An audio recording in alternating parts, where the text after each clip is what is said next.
Come on. Come on. Yes, YouTube, welcome back to another video. So in this one, I'm gonna be breaking down why your lifts are stalling. You're going in for your chest press, the same. You can't get over that next number, you can't get onto that next load. This is something that I went through on the Monday call with the Coach and Coliseum team, and I thought it was just a really good topic to dive into and break down. So if you wanna have access to those calls, which we run a live call Monday, Thursday, that's available to all clients, whether they can join live or they watch the recording. So before we start, if you are interested in joining the team, link as always is in the description. Just fill in the form super quick and I'll be in touch. So first of all, the one caveat to these, what I'm about to go through, is when we're in a fat loss phase, when we're getting lean, when we've lost 5, 6, 7, 10, 15 kilo, right? We're going to be weaker along that time. If we are starting at 140 kilo and we've not been to the gym before, then no, we can keep on getting stronger. But say you've pushed up in your gaining phase, you then start pulling down. Weight does move weight to a certain point. Of course, for the first 6, 7, 8 weeks of your fat loss phase, you might be able to keep on progressing, and that's perfect. But there will come to a point if you lose 10 kilo where it's going to be a bit more difficult. Hold on to that strength as well as you can. We're going to hold on to that muscle. And with this as well, so with any of our clients, right, what we will make sure we've got is a clear training program that we're going to keep the same and progress. Training is a skill.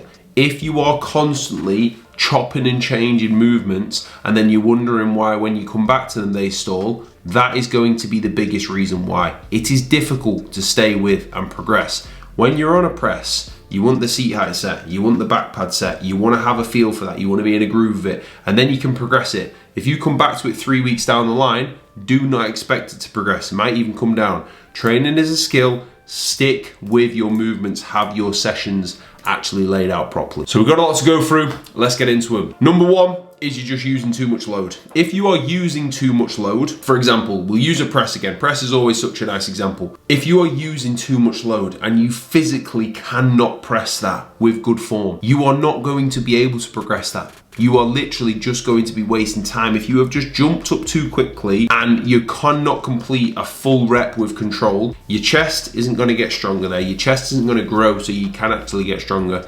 You've just got to bring that load down. So it's not the movement that's the problem. You need to bring that load down. So the next one is the carry on of that. You're cutting range, you've got no control, you're bouncing around. If you, on your, let's say, third to last, second to last, and last reps on your press, just start to bounce and shove that bar up and your upper arms are drifting up and you just drop rolling through that, you will never ever be able to progress that. When you then try and do that with good form, and then you're like, I got 9 reps last week, why am I getting 8 reps, why am I getting 7 reps? You've actually kept good form this week. The last week you were just bouncing and moving up like that. So if you've stalled and your last 3 reps are just terrible reps, re-standardize. If you get 7 clean reps, you can then go for 8 clean, then 9 clean, and actually move up that way. Next is you may have just aligned differently. You may have something that's off a little bit. So for example, you have held in narrower on your preacher curl or narrower on your press, or you've had your feet different on your leg press. So really try and keep those things exactly the same, because if alignment is ever so slightly different, that will make a massive difference with your movement. For example, you've got the single arm hammer strength flat pull down and you have the seat higher and lower 1 week. That will affect the alignment, that will affect where potentially the movement is heavier and lighter. That will make a massive difference. Next up is you've just done too many feeders, right? If you are doing too many feeder sets before your work, you might just be fried by the time it's actually that time to work. Less feeders, just get warm, just get switched on. Make sure you've actually taken your time before you're then into work in that top set. Remember, the goal is to be reaching failure with that top set and be progressing that with good form. Another thing I see a lot is no feeder set that is close to your working weight. So for example, I did a 210 kilo RDL yesterday, which is a massive PR for me. Beforehand, I did 180 for just a rep. So I felt something heavy. If I go straight from 140 up to 210, I'm gonna unrack that and it's gonna feel like an absolute house. So make sure before your movement, you've done literally can just be a rep. just so CNS wise, you've felt something heavy. So when you then unrack that, it's not gonna feel like an absolute house. You're gonna have felt something close, and then you can attack it and drive it. Next up is if you've missed a week of training, say you've been ill or you had a deload, or even you've just gone to train at a different gym, you can then find that you come back and you'll stall.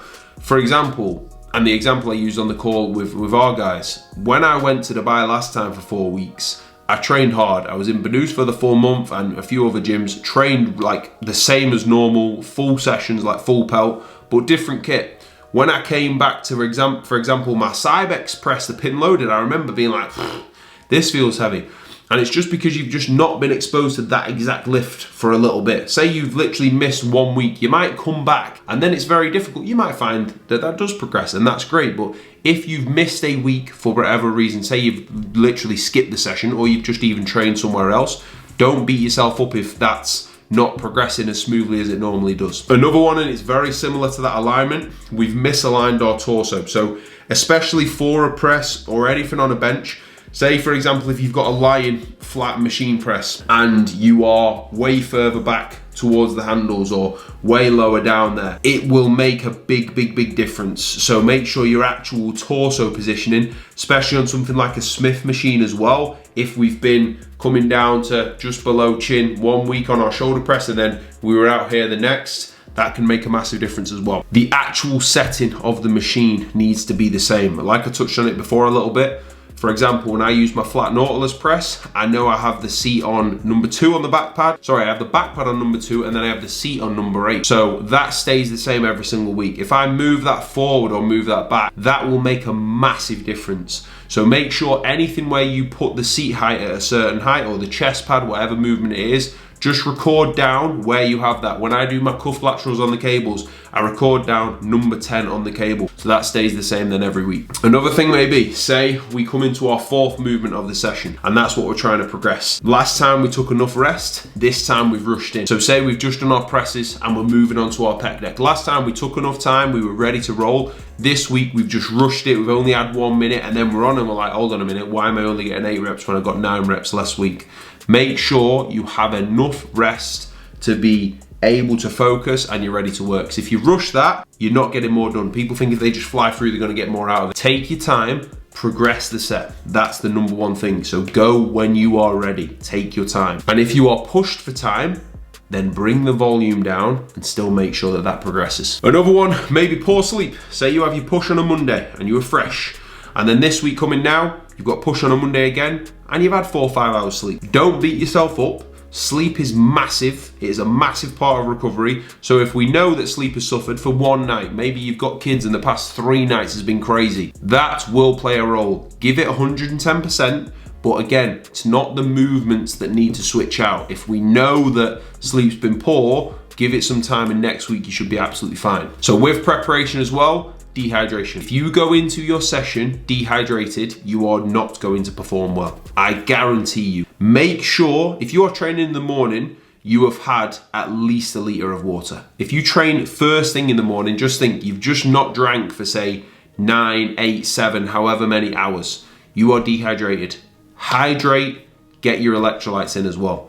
Make sure you are hydrated whatever time of day it is. Never, ever go into a session dehydrated. You will feel terrible, you will not feel strong, your pumps will be awful as well. And then one thing we really like to do with all clients is keep pre-workout nutrition the same. So we can then monitor, how do we feel in the gym? Eat this meal, feel great, nice, keep it there. For me, my oats, I've had that for the past 6, 7 years, I feel great off it. I enjoy the meal, I feel great off it, I keep that in. If you switch around constantly, say you've had a good, say I have my oats and I go and smash my session and then next week I've got to beat them numbers and I go and have a chicken salad, right? And carbs are way down and it doesn't digest great with me and I'm bloated and then I'm like, oh my God, I've not progressed. Again, that can be another massive reason why. And then going into the movement, say we've got a big set of hacks, we've got an RDL like I had yesterday, you have to focus. You have to focus with that. If you've been focused and you've been locked in and you progress that and then the next week, you're just not focused, you're just going into it just thinking like, oh yeah, I need to progress. Sometimes, especially when you get stronger, you've got to really focus. You've got to really lock in. So a lot of the guys you see who've packed a lot of muscle on and they're not a genetic freak and they've really had to work, they train like an animal. They have to focus to progress that. Some people can just do 4 out of 10 training and grow, and good on them, that's great. But if that's not you, I know it's not me, you've really got to focus, and you'll see me doing that in the gym for my big sets. Another thing, you genuinely might be run down. You know, if you are genuinely run down and you thought, do you know what, I'm not too ill, I can actually go and nail it. Of course, we should never train when we're ill, and then we've stalled. That can be a reason why. Again, don't go switching around things. We might just genuinely be a little bit run down. What I see so much now is too much scrolling in the gym. You pick up that phone and you just scroll. You are not ready then to go and train. You have been taken out of your session. You can be looking at all sorts of rubbish there. Leave scrolling out of the gym. Do not scroll. Reply to your mate if you need to. Reply to your missus if you need to. Have your phone there, but don't just scroll, because it will just take you out of that session. Another thing that we really make sure clients try not to do is change the order of your session. So say we have a dumbbell chest press, right? And we have a dumbbell chest press and then a machine shoulder press. If you do your machine shoulder press before your dumbbell chest press, that will make a massive difference on the numbers there, right? You might get way more with your machine shoulder press, way less with your dumbbell press. So stay in that order. You want to have the movement set up to get the most out of that session. For example, we might put a lateral raise or a pec deck in first. Then we have our dumbbell press where we've got the most stability. Then we have a machine press where it is nice and stable there. We're not having to actually stabilize like we are with the dumbbell press where we put that in at the start. So everything should be laid out like that. And what we would rather you do is change the actual movement itself if we absolutely had to. So say we were pushed for time, we've normally got our flat dumbbell press, right? Okay, let's do flat Smith machine press instead. Let's do flat machine press instead. Then we can keep the whole of our other session the same rather than just affect everything. So try and stay in that order and just swap from a cuff lateral raise to a dumbbell lateral raise for that 1 week if you have to. And then last but not least, it may genuinely be time to switch that out. If you have ran something up for months and months and months and you've ran it into the ground, might be at the point where the load's got that too heavy and the movement is just starting to feel terrible, and it's just time to switch that out, and that's fine, and eventually you'll have to do that. But for a lot of movements like me with my extreme row, I've had that in for over a year. I've had some of our presses in for over a year, and if you've been watching the videos this gaining phase, you'll see they've just progressed the entire time, and they're still progressing now. So stick with them, but sometimes it is time to change. And then of course, with sessions as a whole, if they're all stalling, like I'm looking more so at why just are either a big one might stall or just any movement might stall. If the whole session's stalling completely, session after session, then it might be time for a deload. It might be time to look at that and pull them back. But that's a topic for another video. So I wanted to cover a lot there for you. Any questions with any of that, then just let me know, because I love training so much. I want you, if you're watching this, to enjoy your training and be getting into the shape that you want. The better you get at training, the more you are going to enjoy your training. That's what we tell all our guys all the time. That's why we have the team training call tomorrow where we actually look at the sets and break them down. So again, if you are interested in joining us, you are interested in coaching, the link's in the description. Absolute legend for watching. You can do all the good stuff. It would be amazing. Likes, comments, all appreciated. Make sure you subbed. Massive video on Sunday. It's my last day of the gaining phase today, boys. So in terms of the next plans, all will be revealed Sunday morning. So make sure you subbed, make sure you're there, and it's gonna be big. So let's get it. Peace. Thank you very much for watching another video. Videos are coming every single Sunday and Wednesday, so if you want more, you need that content there, make sure you subscribe. Drop me a comment with anything that you want to see. The link to coaching is down below. The link to the Perform discount is down below. For more daily content, Luke Whitney Coach. I'll see you in the next one.